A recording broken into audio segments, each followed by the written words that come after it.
If Christopher Columbus was Genoa's greatest seafarer son, then Nicolò Paganini was its first true rock star. Long before Hendrix and Eddie Van Halen, there was Nicolò Paganini, setting 19th century Europe ablaze with his violin.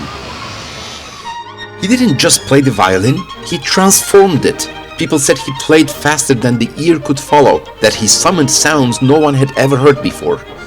Witnesses described him gaunt, hollow-eyed, with fingers unnaturally long, and rumors began that he had sold his soul to the devil. But there might be actually a more earthly explanation to all that. Nicolò Paganini was not only a revolutionary violinist, but also a master of self-promotion, decades ahead of his time. He carefully cultivated a mystique around his persona, dressing in black, arriving on stage with dramatic flair, rarely smiling in public. He wore a long black frock that made him look taller than he was. His black hair was kept long and somehow messy. Rumors swirled that he had sold his soul to the devil in exchange for his supernatural technique, and rather than deny it, Paganini allowed such legends to circulate freely, knowing they drew curious audiences in droves. He even restricted publication of his own compositions during his lifetime, ensuring that no one else could imitate his style. He was perhaps the first classical musician to consciously build a personal brand, using image, scarcity, spectacle to become a true celebrity of the early 19th century Europe. And it all started here in Genoa. He was born in 1782, the son of a ligaballe, a dockside packer working the noisy port. The father saw promise, maybe even escape, in the boy's nimble fingers. So he gave him a guitar first, then a violin, and pushed him hard, and the boy played, obsessively, brilliantly, like he had something burning inside him. Just a little historical perspective. When Paganini was born here in 1782, Mozart was 26 years old, had not composed Don Giovanni or the Magic Flute yet. Beethoven was 12 years old, he was a still boy in Bonn, imitating Haydn, and Joseph Haydn was at the height of his career, composing symphonies for London. The classical style reigned, polished, balanced, noble. Romanticism, with all its storms and passions, had not yet arrived. Paganini would help change that. He stood on the bridge between two centuries, between powdered wigs and wild hair, between Enlightenment elegance and romantic fire. Paganini didn't really come out of a vacuum and just appeared as a virtuoso. He came following a whole line of Italian virtuoso violinists and composers, possibly starting with Arcangelo Corelli, Giuseppe Torelli, Antonio Vivaldi, Pugnani, and Giuseppe Tartini, and Pietro Locatelli. Anybody who knows a single violinist in the world right now would probably name Nicolò Paganini. This is the kind of influence he left. But what set Paganini apart wasn't when he lived or how great he played, but how he made the world watch him. In 1805, at the age of 23, Paganini is hired by Elisa Bacciocchi, who's elder sister of Napoleon, at the court of Lucca. He stays in this position for 5 years and then decides to give it up. That's when his legend begins to form. He starts playing concerts all over the Italian peninsula and dazzles audiences, and that's when the rumors begin about his pact with the devil. It's kind of funny that if you look at this particular statue, you look at the hair here, it was somehow combed or fashioned almost like horns of the devil.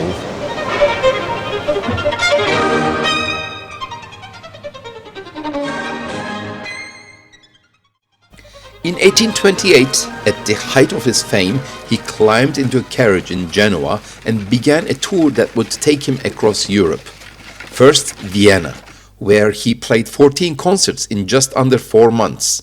Then Prague, Berlin, Warsaw, Leipzig, Frankfurt, over 100 concerts in Germany alone. In Weimar, he met Goethe.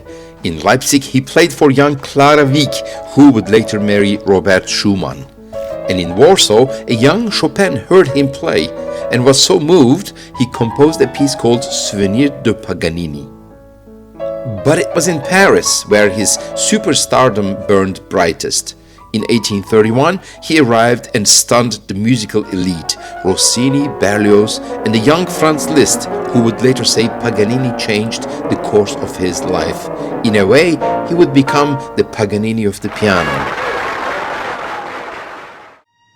He continued on to London, to Scotland, to Ireland. Wherever he went, theaters were packed, people fainted, critics ran out of adjectives. Paganini became a name spoken not just with admiration, but awe. He was a nomad, constantly on the move, yet he often dreamed of settling down. He considered buying houses in Paris, in London, even in the countryside. But that never happened. The road always called him back. Se è destino, if it's destiny.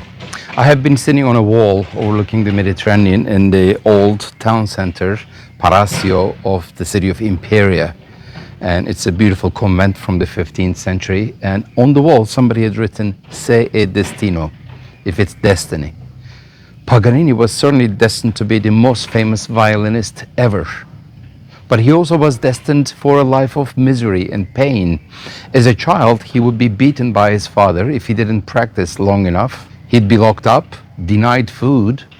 He never had good health. In his 30s, he was diagnosed with syphilis, for which the cure was, or the treatment was, mercury and opium. Later on, he was being treated for tuberculosis. And already in his 50s, early 50s, he had lost all of his teeth, could barely eat. And if we do believe that he had the Marfan syndrome, or even more likely Ehlers-Danlos syndrome, which are both heritable connective tissue disorders, which would explain some of Paganini's physical attributes like joint hypermobility in his hands, thin face with sunken cheeks, or even aneurysms of large arteries, which was the cause of his death. as we suspect now, he had a lot of pain because people with this syndrome are typically advised not to do any physically strenuous activity. And this is exactly what Paganini did throughout his life. Therefore, he had a lot of physical pain. He was physically in such bad shape that already in his early 50s, he had to give up his performance career. He rarely performed after that. On top of all that, a gambling venture called Casino Paganini in Paris failed.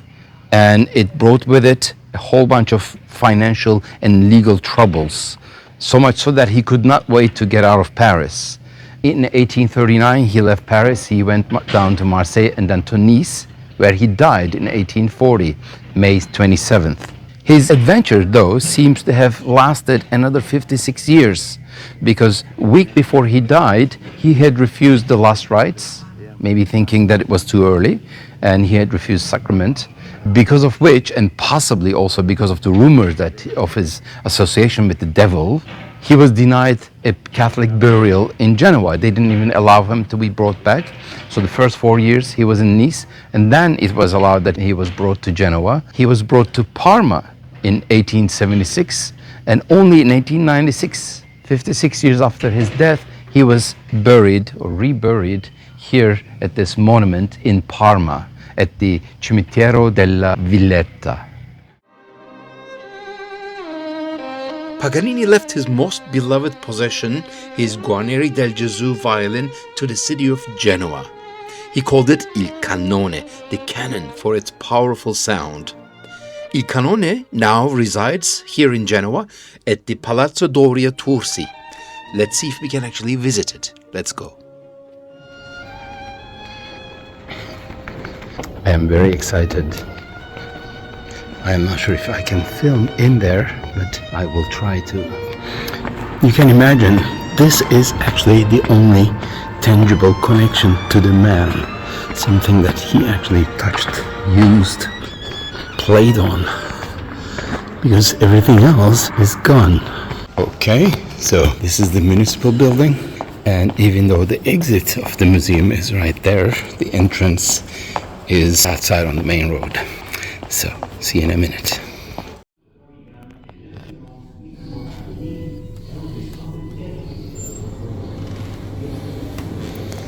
And this is the place. There are two violins in this room. One of them is a copy of the Il Cannone by Jean-Baptiste Vuillaume, a very famous French luthier. When Paganini needed the Cannone repaired, he would send it to Vuillaume's workshop in Paris. And in one such occasion, Vuillaume actually made a copy, a replica of the canon. And it is said that the copy was so exact that not even Paganini could distinguish one from the other. It was not until he noticed subtle differences in tone and that he could identify the original. Paganini gave this instrument to his student, another virtuoso violinist by the name Camillo Sivori. This violin today is known after this name, after Sivori, who later bequeathed this instrument to the city of Genoa. And now I present to you Il Cannone by Giuseppe Guarneri, also known as Del Gesù, because his labels after 1731 incorporated the nomen sacrum IHS or IHS. It dates from 1743, and Paganini himself nicknamed it Il Cannone, the canon, because of its powerful sound and projection. Il Cannone is today played on occasion by well-known violinists and also every 2 years by the winners of the Premio Paganini International Violin Competition. Souvenir from Genoa.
As part of his stage performances, Paganini was known to deliberately break the strings of his violin, sometimes continuing to play with only one string remaining.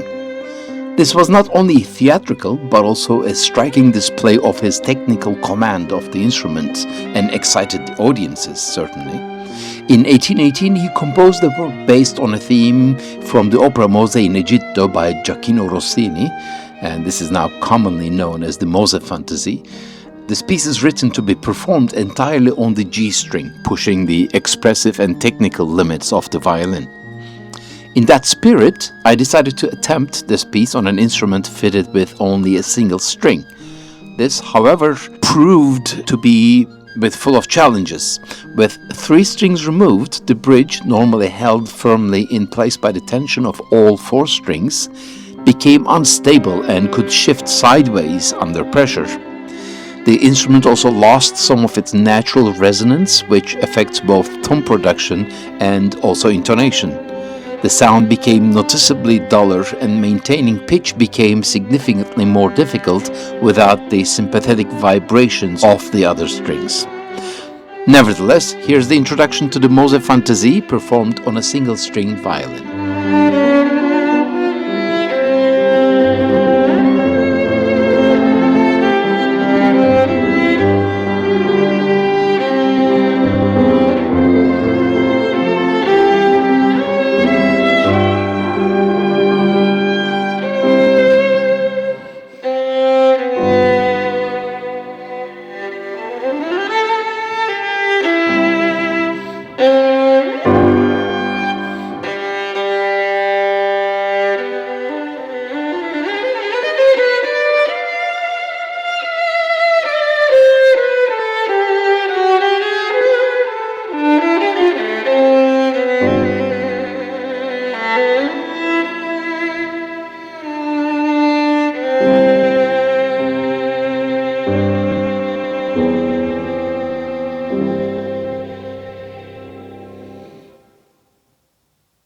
Paganini died in 1840 just as a new generation of composers, Chopin, Schumann, Liszt, were reshaping the musical world he had helped unchain. But his spirit never left the stage. In many ways, he was the prototype of the modern soloist, dazzling, mysterious, defiant. His legacy lives not only in concert halls, but in every boundary-breaking musician who pushes technique beyond its limits. Paganini's Il Cannone may rest in a museum case here in Genoa, but the fire he lit still burns, every time strings are bent to the breaking point in pursuit of something larger than life. From this old port, a boy once sailed into legend and never truly returned. Thank you for joining me at this cultural journey. If you like this kind of content, please do subscribe to my channel.